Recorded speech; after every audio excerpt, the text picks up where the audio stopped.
Investigamos sobre el Alzheimer para que algún día se pueda diseñar un fármaco que evite la fase de demencia de la enfermedad. José Luis Molinuevo. Hasta muy recientemente, los médicos solo podían diagnosticar el Alzheimer cuando el avance de la enfermedad ya había causado estragos en el paciente y los síntomas eran evidentes.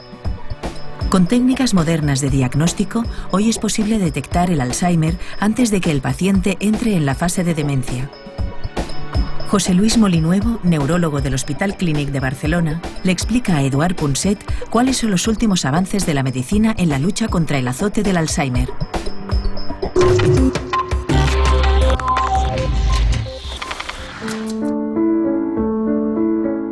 El programa de hoy es ligeramente distinto de todos los demás, y lo es porque, por una vez, yo creo, el presentador es menos optimista de lo que tradicionalmente ha sido. O sea, el Alzheimer, la enfermedad del Alzheimer, con su consiguiente demencia mental, es realmente algo aterrador. O sea, solo en España, por ejemplo, se calcula que hay unos 800.000 enfermos de Alzheimer con su demencia.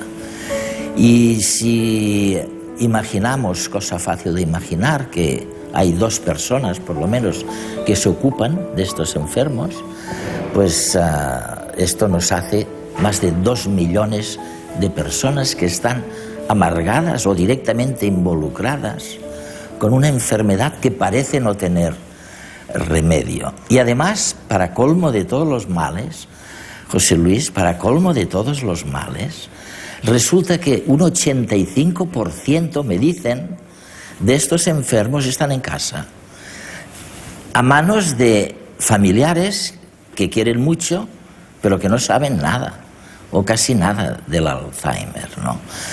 No es una situación muy brillante, ¿no?, que digamos. Sin duda es una situación difícil y que yo espero, y seguro que hoy lo abordamos ampliamente, que cambie en los años venideros, por muchos motivos. El diagnóstico ahora es un diagnóstico que se realiza muy tardíamente, implica que la persona cuando es diagnosticada ya está en una fase de demencia, porque esto es, con lo cual esa persona no puede participar de las decisiones que le implican directamente a él o a ella en el final de su vida.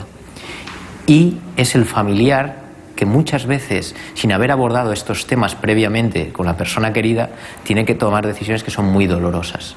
Y muchas de estas decisiones implican tener a la persona afecta en casa, en el domicilio, hasta etapas muy avanzadas.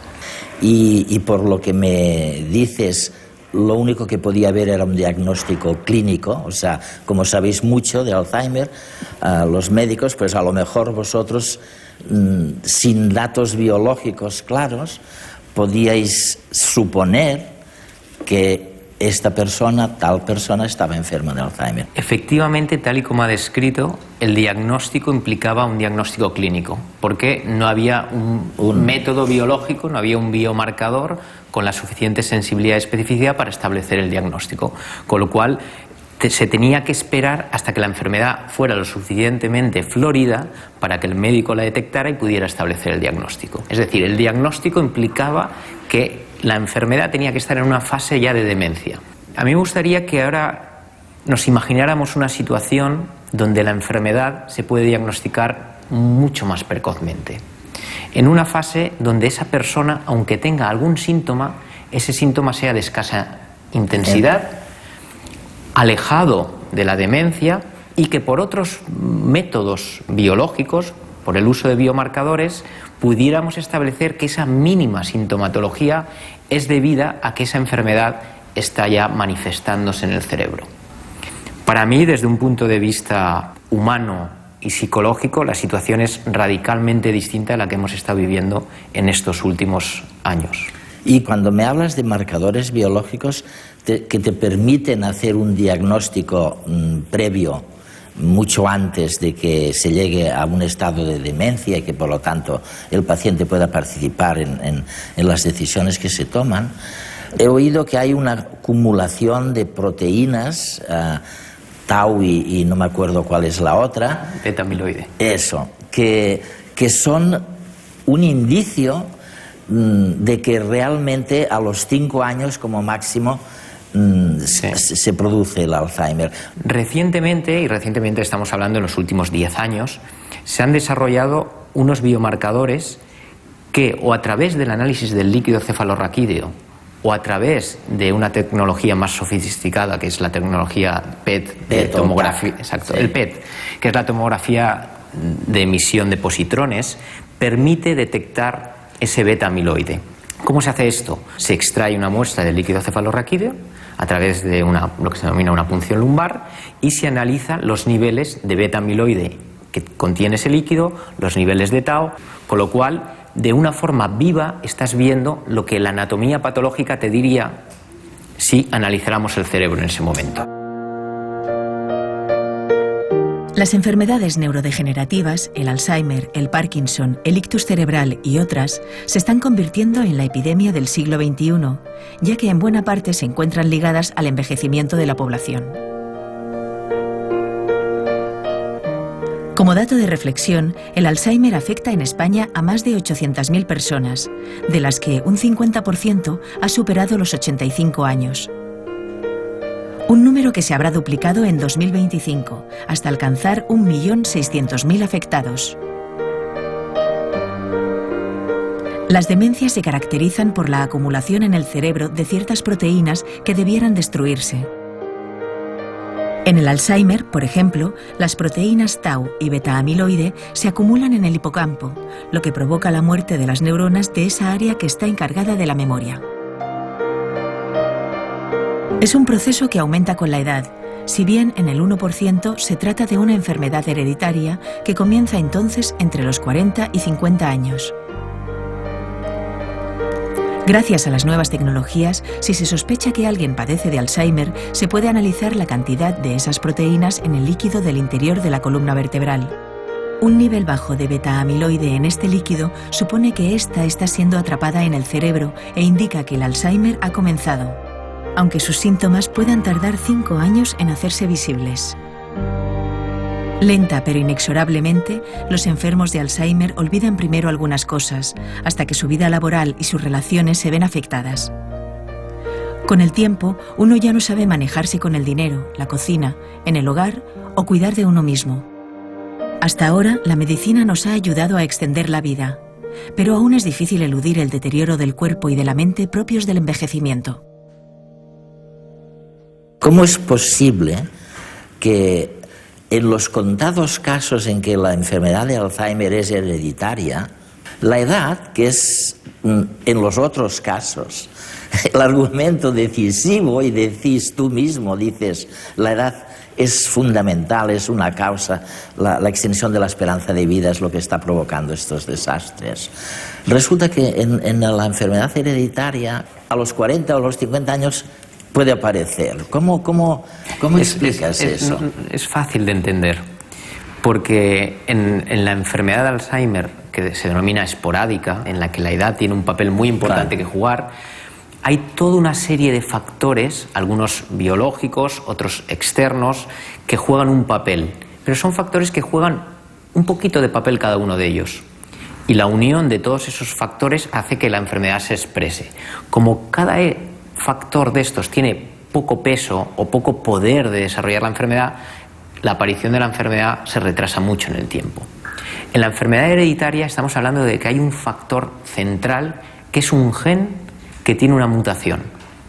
Y ese factor es tan poderoso que genera una enfermedad que aparece habitualmente en la mitad de los miembros de la familia, en todas las generaciones, y que además el poder de ese factor causal es tan grande que hace que la enfermedad se manifieste muy tempranamente.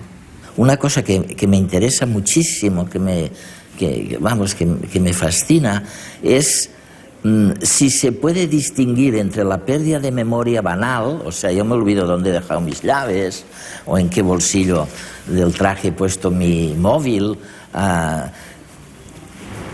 ¿Cuál es la diferencia entre esta pérdida de memoria y la memoria causada a raíz de una enfermedad de Alzheimer? Se puede distinguir, obviamente no es sencillo el hacerlo. El inicio del problema de memoria puede ser muy sutil, pero sí que es verdad que cuando el problema de memoria típico y característico de la enfermedad de Alzheimer está manifestado, es claramente distinto al problema de memoria que podríamos denominar fisiológico y propio de la edad. Una de las características fundamentales es que las personas sanas que están padeciendo el declinar normal de la memoria se benefician del uso de pistas. En cambio, la persona que tiene una enfermedad de Alzheimer no se beneficia del uso de pistas. Y esta es una diferencia cualitativa. ¿Qué quieres decir exactamente? Pues, de pistas que te indican lo que ha ocurrido. Por ejemplo, cuando utilizamos un test de memoria, podemos dar un listado de palabras a aprender y a continuación, para facilitar el aprendizaje, dar una clave semántica. Pues decimos la palabra cereza y cuando ya hemos dicho todo el listado le indicas a la persona, le hemos dicho una fruta. Entonces la persona dice, ah sí, era la cereza. Cuando luego vamos al cabo de un tiempo a recoger si recuerda esa información, a lo mejor no recuerda cereza, pero cuando le dices una fruta rápidamente dice, ah sí, era cereza. Esa es la clave semántica.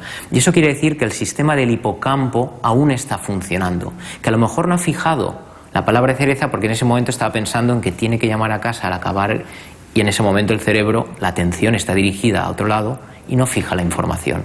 Pero al darle luego la clave, rápidamente esa información que se ha grabado sale.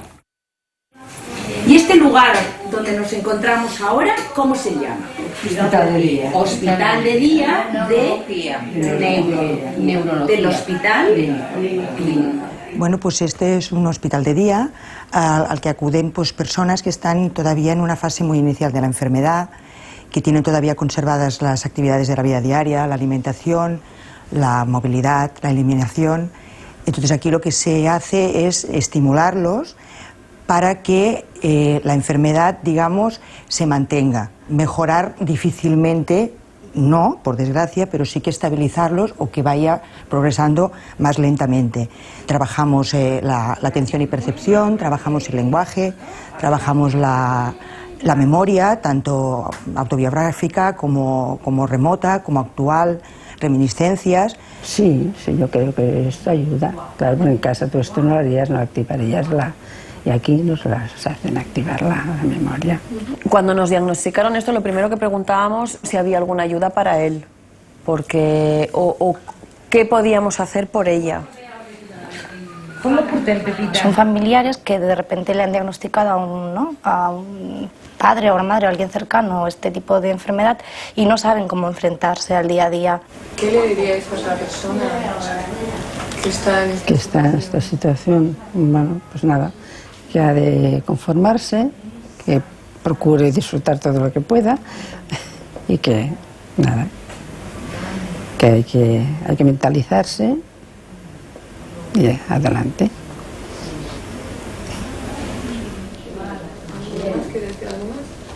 Hay una cosa, cuando veo y me leo vuestros papeles, que me impresiona mucho, es que en algún lugar, no sé si eres tú mismo o un colega tuyo, demuestra o sugiere que queda la memoria que llamáis afectiva, es decir, se olvida de todo, oye, de dónde viene, a dónde va, dónde está. Bueno, es tremendo. Y me dicen que un enfermo de Alzheimer que olvida todo se acuerda muy bien de que le quieren, o sea, se ha olvidado de todo, pero no se ha olvidado de que tal persona le quiere. ¿Es verdad? Eso es cierto, eso es completamente cierto, hasta el punto que la persona puede no reconocer a esa persona, pero reconoce el cariño que siente hacia ella y el cariño que recibe de esa persona. Es decir, la memoria, por decirlo de alguna forma, afectiva y emocional, perdura mucho más tiempo. Y esto probablemente tiene una explicación biológica porque está ligado con unos circuitos mucho más esenciales en el ser humano o mucho más básicos y primitivos. Es decir, desde un punto de vista de desarrollo evolutivo, el cerebro se ha ido desarrollando a lo largo de siglos y milenios. Y las partes más primitivas de ese cerebro, primitivas en el sentido que se desarrollaron antes, es la que contiene ese lenguaje efectivo. Y eso tarda más en perderse. Yo siempre he sido una persona muy despistada y los despistes fueron a mayor y entonces me hicieron un TAC y me dijeron que tenía el Alzheimer. Hombre, yo vengo aquí por la memoria. ¿Qué pasa con tu memoria? Un poco, no sé, algo retrasada. Me falla el coco, sí. Y tengo miedo cuando salgo, pues tengo un poco de miedo de no saber volver. Mi madre siempre ha sido el puntal de casa, una persona con un carácter súper fuerte, con una capacidad de trabajo brutal, con una capacidad de organización brutal, y de golpe y porrazo me encontré con una persona súper agobiada. Se agobiaba por todo, le agobiaba verme enferma, le agobiaba verme tener que encargarse de unas cosas que en mi madre eran absolutamente atípicas. Sean del tipo que sean, las demencias poseen esta particularidad. Son enfermedades dobles. Afectan al que las padece y a quienes les cuidan. Es la cara oculta de esta enfermedad. Lo pasan muy mal, es una enfermedad que en este momento los pacientes son muy conscientes todavía y entonces pues dificultan más que se les ayude porque no quieren ser ayudados. Entonces para las familias es muy difícil. Yo me siento de esta manera. Desbordado. Desbordado. Hombre, mi vida ha cambiado totalmente, o sea, de hacer muchas cosas, ahora me dedico prácticamente a ella, que no me pesa, o sea, estoy contento de hacerlo. Aunque al principio el enfermo padece al darse cuenta de su estado, luego la pérdida progresiva de conciencia lo protege del sufrimiento. En cambio, los cuidadores deben soportar con entereza el desarrollo futuro de la enfermedad. Lo que es peor para ella es que se da cuenta de lo que le está pasando. Y el proceso no lo lleva bien, porque es como si durante el día llenase el cerebro y durante la noche se le vaciase. Cada mañana se despiertan con la misma angustia de decir, es que tengo Alzheimer, es que ¿dónde voy a acabar? Él se baña solo, él come solo, él va solo a comprar el pan, Ahora, lo de antes lo sabe todo. Su número de carne, todo. Pero de lo que hace en el momento es de lo que no se acuerda. Ahora él no lo lleva mal porque él se cree que no tiene nada. Él se cree que no tiene nada. Entre enfermos y familiares, en España hay 3,5 millones de personas afectadas por esta enfermedad. Una cifra que se elevará a casi 7 millones en 2025. El coste psicológico, físico y económico para el cuidador es brutal y se encuentra solo, porque ¿quién los ayuda? José Luis, es fantástico, es fascinante vuestro campo de exploración, ¿no? Y ahora estaba pensando mientras hablabas que las enfermedades que llamáis degenerativas, ¿no?, como el Alzheimer, no es la sola. O sea, cuando estas neuronas mueren en el hipocampo, el órgano de la memoria, me decís, entonces, oye, casi seguro que va a ser esto, la enfermedad de Alzheimer. Pero a veces estas neuronas mueren en una cosa que llamáis sustancia negra, ¿no? Y entonces lo que tienes no es Alzheimer, es Parkinson, ¿no? Lo que es común en todas estas enfermedades es la agregación de proteínas anómalas. Lo que es verdad, y este es un tema que desde el punto de vista científico también es fascinante, es que el cerebro es capaz de soportar la agresión de esta neurodegeneración hasta un límite. De tal forma que se han hecho estudios donde se han visto que las personas con alta reserva cognitiva pueden tener los cambios biológicos de la enfermedad de Alzheimer y no mostrar ningún síntoma. En esa situación, si acontece un daño vascular añadido, como es un ictus, entonces sí que se manifiestan rápidamente los efectos de la enfermedad degenerativa. Es decir, que el ictus sin duda juega un papel que revela procesos degenerativos subyacentes, pero no forma un papel central en lo que es la génesis de la enfermedad degenerativa. Por eso, un hecho muy común en las consultas de neurología de estas enfermedades es que cuando te viene la familia te explica a veces, no, es que le dieron ese disgusto y al día siguiente le provocó la enfermedad. En realidad, ¿qué está ocurriendo? Está ocurriendo que la enfermedad se va acumulando en el cerebro poco a poco, y cuando hay un factor estresante, sea biológico, que a veces puede ser una neumonía, o sea incluso emocional, de repente esa enfermedad se manifiesta externamente. Entonces la familia tiene la sensación de que ese disgusto le causó la enfermedad. Exactamente no es así. Lo que sí que es cierto es que ese disgusto o ese proceso biológico, esa neumonía, esa infección de orina, ese ictus, hizo que la enfermedad se manifestara externamente.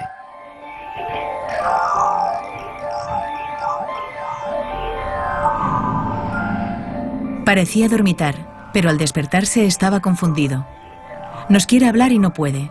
No entiende lo que le decimos, o tal vez no vea por uno o ambos ojos. Le falla un lado de su cuerpo, tenga problemas para andar, de coordinación, o un intenso y repentino dolor de cabeza. Todos estos son síntomas de que algo grave está ocurriendo en su cerebro. Es el ictus o infarto cerebral. Un ictus es un montón de enfermedades distintas que todas tienen una cosa en común, y es que en una parte del cerebro no llega de forma adecuada la sangre que permite que las células de esa zona del cerebro puedan trabajar con normalidad. O bien hay algo que obstruye el camino para que lleguen hasta donde tienen que alimentar a las células, o porque la tubería se rompe y la sangre, en lugar de llegar a la célula para alimentarla, pues sale hacia el exterior y se comporta como una inflamación aguda. Se te presentan como un golpe, como un enorme puñetazo, pero dentro del cerebro. El cerebro, imagínate que es el mapa de España, pues si la bomba, pensemos que el ictus, traslademos la palabra ictus, la transformemos en bomba. Si la bomba cae en Huelva, pues matará a muchas personas de Huelva. Si cae en Madrid, matará a madrileños, y si cae en la Plaza de Cataluña, matará a barceloneses. Si la bomba cae en un sitio que hay muchas células especializadas en ver, el paciente se puede quedar ciego de un ojo. Si están las células donde cae la bomba, están especializadas en movilizar, en hacer el acto motor, pues se produce una parálisis. Y estas son quizá las dos formas más frecuentes de síntomas. En España hay un ictus cada 6 minutos. Cada 6 minutos hay un ictus. Esto nos llena el Camp Nou de pacientes con ictus en un año, unos 100.000 aproximadamente, de los que se van a morir 35.000. En España, el ictus es la primera causa de muerte en las mujeres y la segunda en varones. Deja secuelas permanentes que son un grave problema para el afectado, su familia y la sanidad en su conjunto, y sin embargo, solo recibe el 6% del dinero dedicado a investigación. La gente desconoce cuáles son los síntomas de alarma que acabo de comentar antes, y que por lo tanto no te puedes quedar en tu casa esperando a que se te pase, o quedándote en tu casa porque se te ha pasado en unos pocos minutos, cosa que no es nada inusual. Pero eso es una amenaza de que puede venir una bomba mucho más importante, y que por lo tanto hay que ir al hospital con la misma urgencia para intentar diagnosticar y tratar el problema que te ocurre. A veces el ictus no es más que un episodio temporal y no deja secuelas aparentes. Sin embargo, por leve que sea, puede ser el anuncio de otros ataques por venir. El 25% de las personas que se recuperan de un primer infarto cerebral sufren otro en los 5 años siguientes. Los ictus recurrentes pueden contribuir a la incapacitación severa de la persona y al agravamiento de otros padecimientos ocultos, como pueden ser el Alzheimer o el Parkinson. Una gran ayuda que estamos teniendo en los últimos años es apoyar nuestras decisiones con imágenes cerebrales muy sofisticadas. Nos están diciendo, interpretándolas adecuadamente esas imágenes, cuánto tiempo hace que las neuronas, las células cerebrales, están sufriendo las consecuencias de la falta de sangre, y lo que es más importante, nos está diciendo todavía si hay grupos importantes de esas células que, si consiguiéramos rescatar la circulación y normalizarla, esas células volverían a funcionar con normalidad. Y entonces aquí, ¿qué es lo que estamos viendo? Vemos una zona muy grande que ocupa prácticamente todo el hemisferio cerebral izquierdo, que está en riesgo de morirse porque no le llega la sangre, y sin embargo tenemos una zona de muerte muy pequeñita, y este es un paciente que es un candidato extraordinario para que le abramos esta arteria, porque si somos capaces de hacerlo en pocos minutos o en una hora aproximadamente, podemos garantizar que este paciente va a ir mucho mejor y se va a quedar solo con las secuelas correspondientes a esta provincia de España que se le ha lesionado, y no a toda la zona que sería desde Madrid hasta la costa mediterránea. Controlar enfermedades como la hipertensión arterial, la diabetes, el colesterol elevado o cambiar hábitos de riesgo como el tabaquismo o la vida sedentaria disminuye notablemente la posibilidad de un ataque cerebral. En cualquier caso, si sufre alguno de los síntomas que hemos mencionado, por leve que sea, no dude en acudir al hospital.